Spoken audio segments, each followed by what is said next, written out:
সিধে সাদা, খুব সাধারণ, খুব ছোট্ট একটি গ্রাম এই সোনামুখ গ্রাম।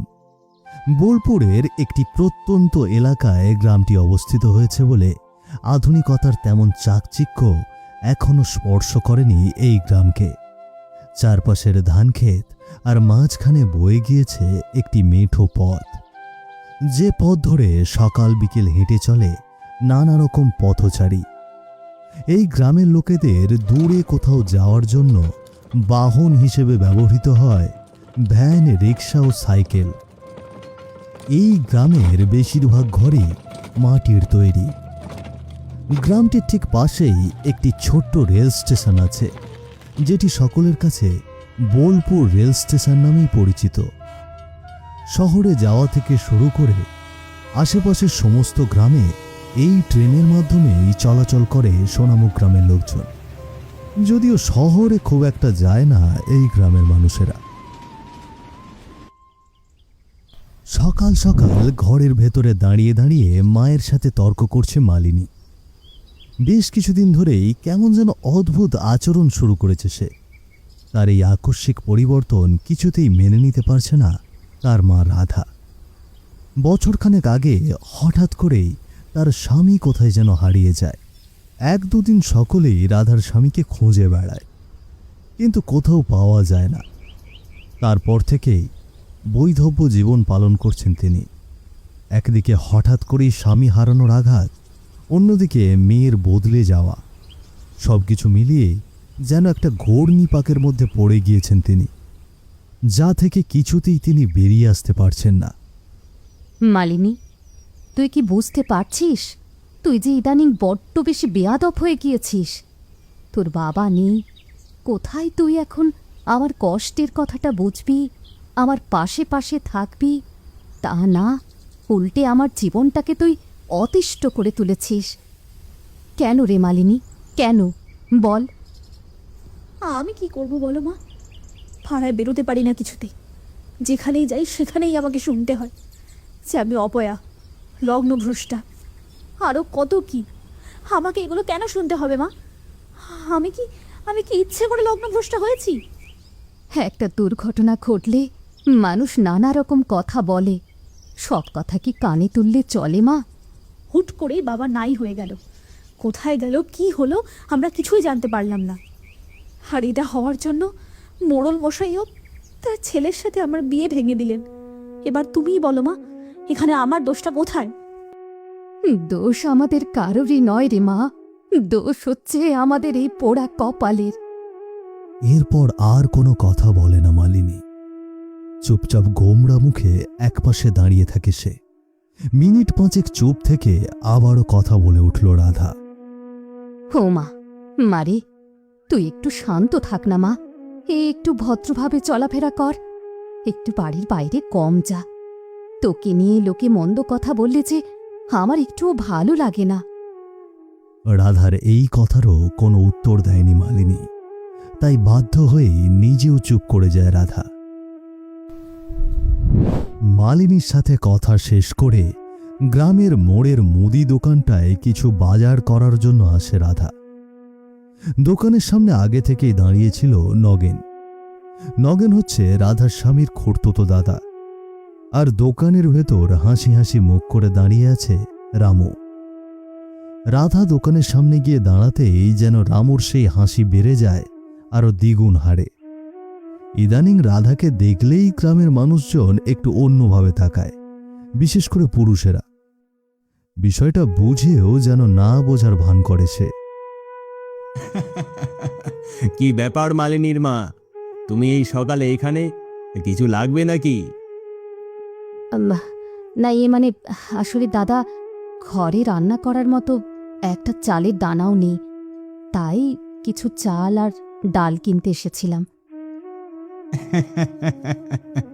দেখো কাণ্ড, এর জন্যই তোমাকে আবার কষ্ট করে আসতে হয় নাকি?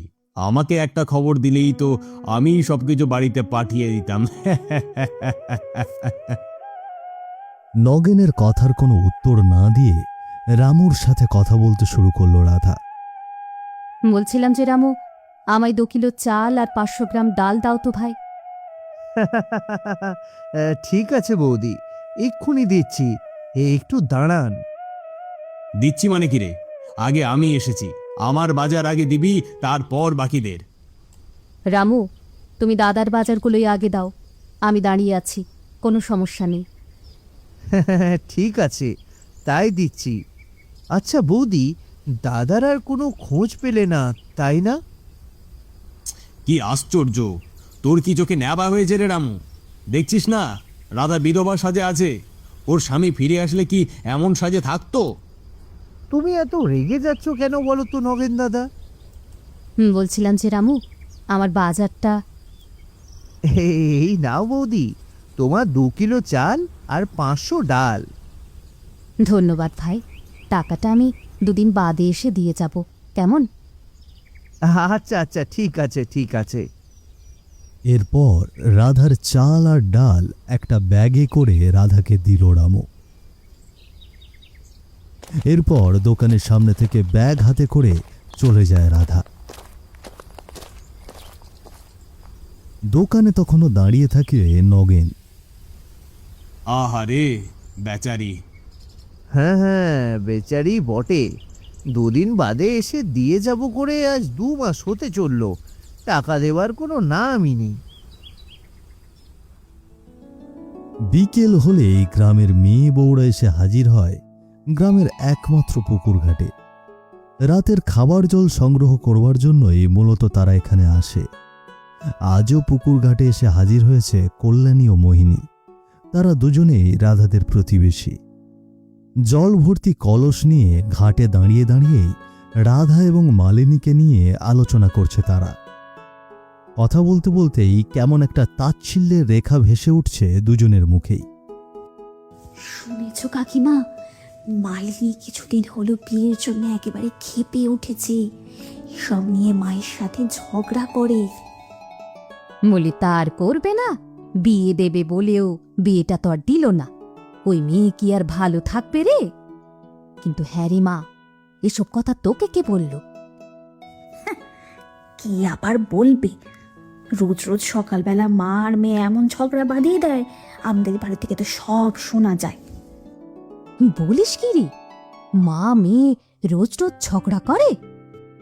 আর বলো না, রাধা কাকিমাকে নিয়ে তো বাড়িতে আর টেকা যাচ্ছে না। সকাল নেই সন্ধ্যা নেই, যখন তখন দোকানে গিয়ে হাজির হয়। এ কেমন মেয়ে মানুষ বলো দেখিনি? মেয়ে গো মেয়ে, ছে ছে ছে ছে। কল্যাণী আর মোহিনীর কথার মাঝেই পুকুর ঘাটে এসে দাঁড়ালো মালিনী। ওই যে এলেন। তোমাদের কি আর কোনো কাজকর্ম নেই গো? সারাক্ষণ আমাদেরকে নিয়ে চর্চা করতে থাকো। এই, একদম বাজে কথা বলবি না রে মালিনী। তোর মায়ের সাথে যা করিস, ভুলেও আমার সাথে তেমন করতে আসবি না। তোমাদের সাথে কথা বলার কোনো রুচি নেই গো। তোমরা ওইটাই পারবে, অন্যের নামে কুটনামি করা। আর কিছু করতে পারবে তোমরা? চলো তো কাকিমা, যাই। এমনিতেও এই মেয়ে মানুষের সাথে মুখ লাগিয়ে তুমি জিততে পারবে না। হ্যাঁ হ্যাঁ, তাই চল। বেয়াদব মেয়ে ছেলে একটা। এই বলেই পুকুর ঘাট থেকে জলের কলস নিয়ে চলে গেল মোহিনী ও কল্যাণী। আর ঘাটে একা দাঁড়িয়ে রইল মালিনী। রাতের বেলা ঘন কুয়াশার কারণে কোনো কিছুই দেখা যাচ্ছে না ঠিকভাবে। সেই কুয়াশার ভেতরে উঠানে এসে দাঁড়িয়েছে হরিশ। বেশ কিছুক্ষণ ধরে রাধা রাধা বলে ডাকছিল সে।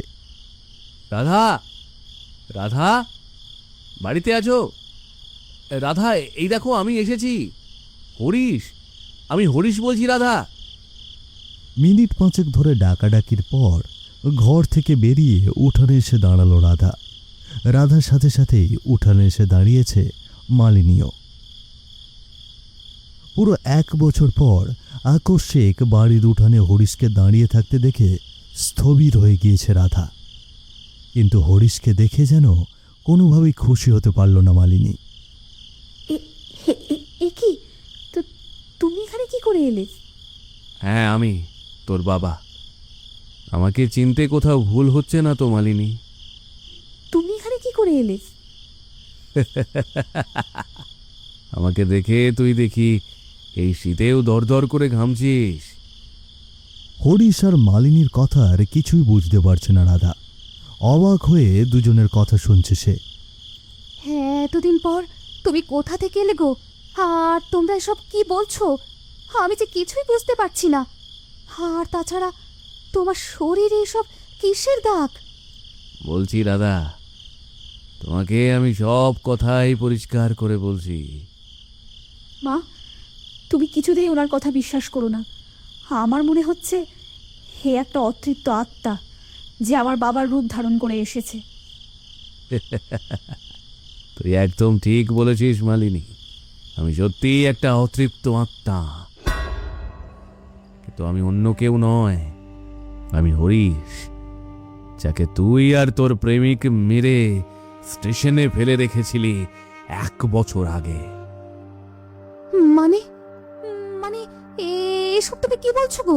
হ্যাঁ, এসব তুমি কি বলছো? মালিনী, মানে আমাদের মেয়ে মালিনী তোমাকে মেরে ফেলেছে? না না না না, এটা কিছুতেই হতে পারে না, এটা কিছুতেই হতে পারে না। তোমার বোধহয় কোথাও কোথাও কিছু একটা ভুল হচ্ছে। ভুল? কিছুতেই না, আমি কিছুতেই ভুল বলছি না। মালিনী আমাকে মেরেছে। এরপর 1 বছর আগে ঘটে যাওয়া সেই ঘটনার কথা রাধাকে বলতে শুরু করে হরিশ। সেদিন ছিল মালিনীর আশীর্বাদের দিন। গ্রামের মোড়ল নারায়ণবাবুর একমাত্র ছেলের সাথে বিয়ে ঠিক হয়েছিল মালিনীর। কিন্তু সেই ছেলেকে বিয়ে করতে রাজি ছিল না সে, কারণ শিবু নামের এক ছেলেকে ভালোবাসত মালিনী। আর এই কথাটা সে কয়েকবার তার বাবার কাছেও বলেছিল। শেষ পর্যন্ত কোনোভাবে বিয়েটা আটকাতে পারছিল না সে। তখনই বাড়ি থেকে পালিয়ে যায় মালিনী আর শিবু। সারাদিন খুঁজে খুঁজে বোলপুর স্টেশনে এসে মালিনীকে খুঁজে পায় হরিশ। মালিনী আর শিবু ট্রেনে উঠতে যাবে, এমন সময় তাদের সামনে এসে দাঁড়ায় হরিশ। এ কি, উনি এখানে কি করছে? উনি এখানে কেন এসেছে মালিনী? তুমি কি তোমার বাবাকে বলে এসেছো? না, একদমই না। তুমি আমার কথা বিশ্বাস করো শিবু, আমি তাকে কিছুই বলিনি। তাহলে তিনি কিভাবে আসলেন? আমি কিছুই জানি না শিবু। বেয়াদব মেয়ে, তোকে কতবার বলেছি এই শিবুর সাথে তোর বিয়ে হবে না, তবুও তুই কোন সাহসে এই ছেলের হাত ধরে পালিয়ে এলি? বাবা মায়ের মুখে চুনকালি দেওয়ার আগে তোর একবারও আমাদের কথা মনে পড়ল না? তুমিও তো আমার কথা একবারও শুনলে না বাবা।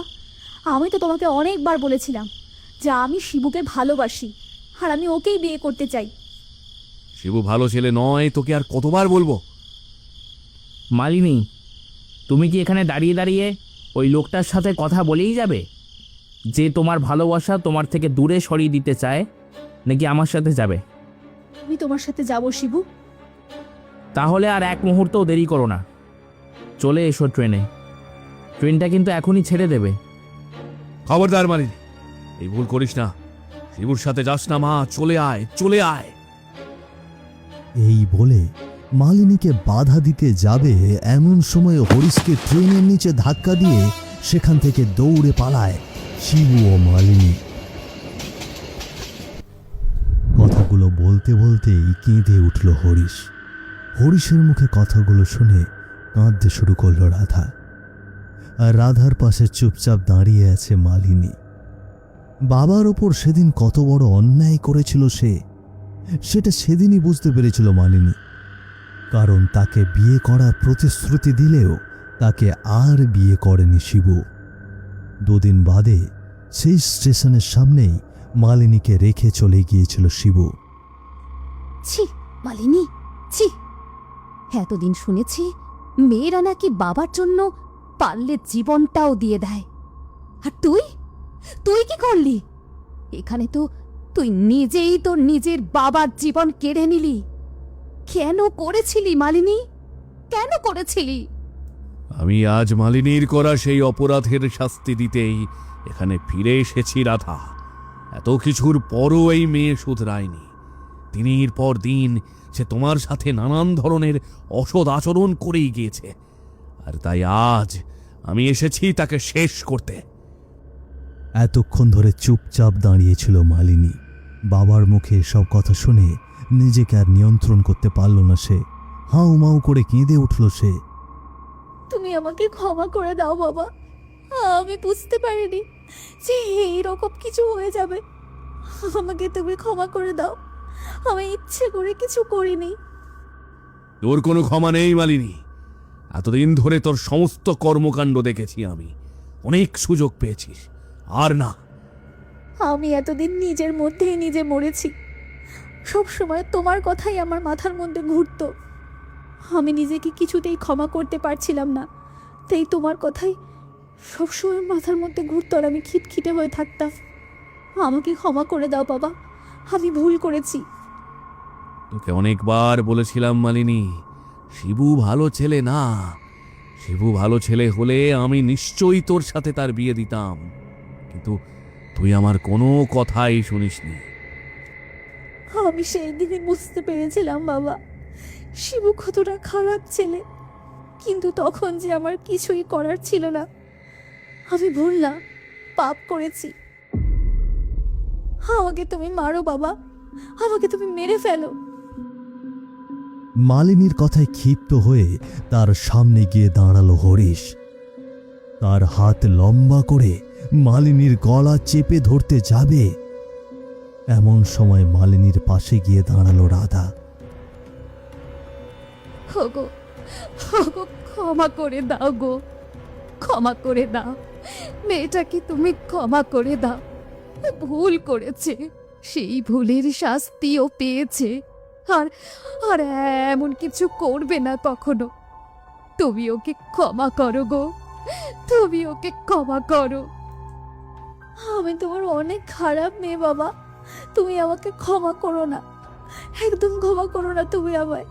আমি খুবই খারাপ। মালিনীর কান্নাকাটি দেখে ধীরে ধীরে শান্ত হয়ে গেল হরিশ। মালিনীকে ক্ষমা করে দিয়ে সেখান থেকে উধাও হয়ে গেল সে। তুমি কেন চলে গেলে গো? আমাকে আবারও একা করে দিয়ে তুমি কেন চলে গেলে? কেন চলে গেলে? তুমি আমাকে ক্ষমা করে দাও মা, এই সব কিছুই আমার জন্য হয়েছে, সবই আমার দোষ। হরিশ চলে যাওয়ার পরও উঠানে দাঁড়িয়ে দাঁড়িয়ে হরিশের জন্য কান্নাকাটি করতে থাকলো রাধা আর মালিনী।